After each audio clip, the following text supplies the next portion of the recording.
سلام بچه‌ها، به اولین ویدیو یوتیوب من خیلی خوش اومدید. من سوها، 25 سالمه و یه آنلاین شاپ اکسسوری مو دارم که این موشه براتون میذارمش که توش کلی اکسسوری‌های موی متفاوت و خوشگل داریم و این کانالم قراره که در مورد اکسسوری مو، استایل کردن مو و چیزای حول این محور بگرده. پس اگه که به این موضوعات علاقه دارید حتما منو سابسکرایب کنید. اگه ویدیوهای منو توی اینستاگرام دیده باشید، من سعی میکنم برای معرفی محصولات موهامو یه جوری استایل کنم که اون اکسسوری جلوه قشنگتری بگیره و اکثر اوقات موهامو کرلی میکنم و بیشترین سوالی که از من میشه اینه که چجوری موهاتو کرلی میکنی. و منم دیدم که خب چی بهتر از این اولین ویدیومون در مورد همین باشه که من چجوری موهامو استایل میکنم. پس بزن که بریم. اول از محبوب دل من این کلیهای ساتن شروع کنم که برای کلی کردن کل موهام ازش استفاده میکنم و برای خریدش حتما دو تا نکته رو در نظر داشته باشید.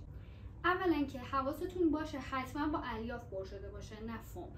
چون من تجربه استفاده از دوتاشم داشتم. مو مدل فومی اولا که خوابیدن باهاش خیلی سخته چون یکم سفت‌تره، ولی این مدل الیاف مثل به بالش عمل میکنه، خیلی راحت میتونید باهاش بخوابید. و نکته مهم بعدی اینه که اون فومیه رو نمیتونید بشورید، چون مثلا بعد 3-4 بار استفاده دیگه نیاز دارید اینو بشورید، چون حالا یا چرب میشه یا کثیف میشه، این ور اون ور میماله. مثلا برای من خودم الان کرم پودری شده، مثلا باید بشورمش. و این مدل الیاف خیلی راحت میتونید بندازید توی ماشین لباسشویی و بشوریدش، ولی اون مدل فومی این امکانو نداره. پس حتما این دو تا نکته رو دقت کنید. وسیله بعدی که به تازگی دارم ازش استفاده میکنم این بیگودیای چسبیه که 6 تا سایز داره، جدیداً تو سایت موجودش کردیم و این یه خوبی که داره اینه که اولا که برای چتری هم ازش استفاده میکنم و یه خوبی که داره اونایی که چتری دارن میدونن که هر روز استایل کردن چتری چقدر سخته و علاوه بر اون باعث میشه که خیلی جلو موهاتون کم حجم و خشک بشه، چون دائم دارید بهش حرارت میدید دیگه. ولی با این بیگودیا شما بدون حرارت هم میتونید چتریاتون رو حالت بدید و خیلی بهتون پیشنهاد میکنم اگه چتری دارید اینا رو بخرید. و فرقش هم با بیگودی عادی اینه که اینجوری یه حالت نرمادگی میگن داره که اینجوری موهاتون لاشگیر میکنه و فیکس میشه دیگه. شما میتونید یه شب تا صبح حالا یا باش بخوابید یا مثلا برای چند ساعت بذارید بمونه و بعد درش بیارید. خب بریم برای استایل کردن این موها. اول بهتون بگم که بهتره موهاتون تمیز باشه. من الان موهامو شستم، خشکش کردم و میخوام که استایلش بکنم. و یه نکته هم که بهتون بگم، موهای من کراتینه و این حالا حجم دهی و حالت دهی که در انتها میبینید روی موهای کراتینی شده است. پس این روشی که میگم روی همه موها جواب میده. خب اولین کاری که میکنم موهامو بهش یه سرم یا یه روغن حالا تقویتی اینا میزنم.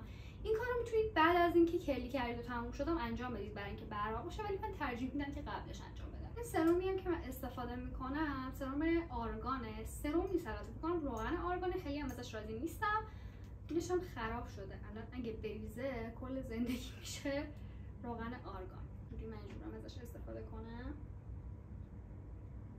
یه کوچولو ازش در حد اینقدر برمیدارم بذارم کنار که نریزه. کف دستم یه ذره گرمش میکنم و خیلی آروم میکشم رو موهام. مرحله بعدی که خیلی هم مهمه اینه که موهاتون رو باید یک مقدار نمدار کنید. یعنی با موی خشک موهاتون رو کرلی نکنید، یک مقدار نمدار کنید. مثلا دستتون رو خیس کنید، جوری بکشید رو موهاتون یا آب اسپری کنید بهش، هر جور که راحتید. من برم موهامو نمدار کنم بیام. خب حالا که موهاتون نمداره، یه تریک خیلی مهمی که باعث موندگاری بیشتر کرلیاتون میشه استفاده از کرم مو یا موسه. حالا هر کدوم که داشتید، اصلا برندش مهم نیست، چون یه مقدار کمی میخوایم ازش استفاده کنیم صرفا برای ماندگاری. من از این کرم موی البته نیست، ماسک موی لدورا استفاده میکنم. برای این کار برای من جواب داده. ازش یه 2 پامپ برمیدارم برای هر طرف موهام و جوری میزنم به موهام. حواستون باشه که حتما زیر موهاتون هم بزنید، یعنی فقط روی موهاتون رو نزنید. تا نزدیک تقریبا ریشه کرممو میزنم. تریک دوم اینه که برای کلی کردن حتما جلوی موهاتون رو فرق وسط وا میکنید.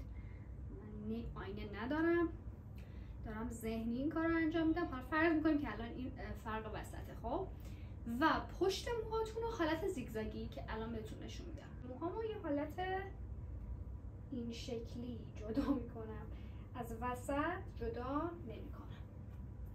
علت این کارم اینه که شما وقتی پشت موهاتون رو فرق وسط وا میکنید و بعد کرلیاتون رو باز میکنید، بین موهاتون یه فاصله ای از پشت و این اصلا قشنگ نیست. به خاطر همین این کار رو انجام میدیم که اون مشکل برطرف بشه. کرلیتون رو میذارید وسط سرتون و بعد با یه کلیپس اینو فیکس میکنید رو سرتون این شکلی. خب میریم سراغ پیچیدنش. من اول چتریامو جدا میکنم از بقیه موها. که دسته هایی که جدا میکنید سعی کنید که یه اندازه و مرتب باشه، یعنی اینجوری مثلا گره نداشته باشه تو دستتون. یه دسته خیلی شونه شده که یک اندازه بردارید. ته موها یه دسته اینقدی بردارید. این مثلا حجم از مو اوکیه، مثلا هر بار بردارید. نکته مهمی که وجود داره اینه که شیب پیچیدن موهاتون باید به سمت سقف باشه نه زمین. یعنی اینجوری نباید بپیچید، باید این شکلی بپیچید و این کلی باید به سرتون بچسبه تو تمام مراحل. یعنی شما این کلی رو میذارید به سمت پایین و مو رو به سمت بالا شروع کنید به پیچیدن. من الان یه دور پیچیدم، توی این مرحله نگهش میدارم مو رو. یعنی اینجوری نباید بپیچید، باید این شکلی بپیچید و این کلی باید به سرتون بچسبه تو تمام مراحل. یعنی شما این کلی رو میذارید به سمت پایین و مو رو به سمت بالا شروع کنید به پیچیدن. من الان یه دور پیچیدم، توی این مرحله نگهش میدارم مو رو و دسته بعدیمو اینجوری جدا میکنم و اینجوری اضافهش میکنم به همون دسته اولم. این شکلیه. با دستم شونه میکنم که گره نداشته باشه و دوباره به سمت بالا اینو میپیچم و دوباره اینجا نگهش میدارم، دوباره به قبلی اضافه میکنم، یه دونه اینجوری شونه میکنم و به سمت عقب میپیچم. میبینید تو همه مراحل این کلی به سر من چسبیده و اینجوری فاصله نداره ازش. بچه‌ها جوری که مو رو میپیچید دور این کلیه باید خیلی محکم باشه. سعی کنید محکم بپیچیدش، نه اینکه شلو بلو اینا. نکته دیگه اینه که دسته هایی که میپیچید دور کلی نباید هیچ فاصله از هم دیگه داشته باشن. یعنی مثلا من اینو اینجا پیچیدم، نباید بعدی رو اینجا بپیچم. شما نباید کلی رو ببینید، در حدی کنار هم بپیچید که نتونید کلیتون رو ببینید. نکته‌ای که گفتم باید کلیتون به کف سرتون بچسبه، وقتی میرسید به این پایینای گوش خیلی مهم میشه برای اینکه اینجوری شلو بلوایی نسته. من کلیمو میدم به سمت سرم و موهامو به سمت مخالفش میپیچم. این باعث میشه که خیلی سفت بمونه کلیتون و حالتش هم قشنگ‌تر بشه. همین روند رو تا انتهای موها تکرار میکنم و به ته موهاتون که رسیدید اینجوری موهاتون رو میپیچید دورش، بازم به هم فشرده. تهش رو نگه میدارید، یه پیچی میدید، اینجوری یه پیچی میدید و بعد اسکرانچیتون رو میبندید تهش. تریک بعدی اینه که اینجوری از انتهای اسکرانچیتون موهاتون رو اینجوری میکشید به سمت بالا که یه جا کاملا اینجوری فشرده و جمع بشن. خب من دو سمت رو الان پیچیدم، یه همچین شکلی شد. این کلیپس رو میتونید درارید چون الان به قدر کافی اینا سفت هستش که اصلا تکون نخوره و بتونید باهاش بخوابید. ولی من همیشه نگهش میدارم برای اینکه دوست دارم تو سفت در این حالت ممکن باشه. معمولا نتیجه بهتر میشه. بهتره که نگهش دارید چون اصلا اذیت خاصی هم نداره. حالا میتونید از کلیپس کوچیک‌تر هم استفاده بکنید. مورد علاقه من چتریام که الان دیگه خیلی برای من بلند شده. جامو الان نمدار کردم و بعد کاری که میکنم اینه که همشونو میارم جلو، این شکلی دو قسمتش میکنم. ببخشید قیافه من یه ذره عجیبه. حالا از این دوتا بیگودی چسبی‌ها رنگ بنفش و آبیش استفاده میکنم. از بنفشش برای قسمت بالایی که جدا کردم کلیپسمو در میارم برای اینکه بتونم بپیچمش. این شکلی بیگودی رو میذارم از انتهای مو و به سمت بیرون میپیچمش. سعی میکنم که همه موها بچسبه به اون چسبای بیگودی. قسمت پایین این رنگ آبی استفاده میکنم. اینو به سمت داخل میپیچم، شکلی بیگودی رو میذارم وسط موها، به سمت داخل میپیچمش و در نهایت همچین شکلی میشید. پس میریم تا فردا که با موهای کلی شده حجیم خوشگل ناناسی برگردیم.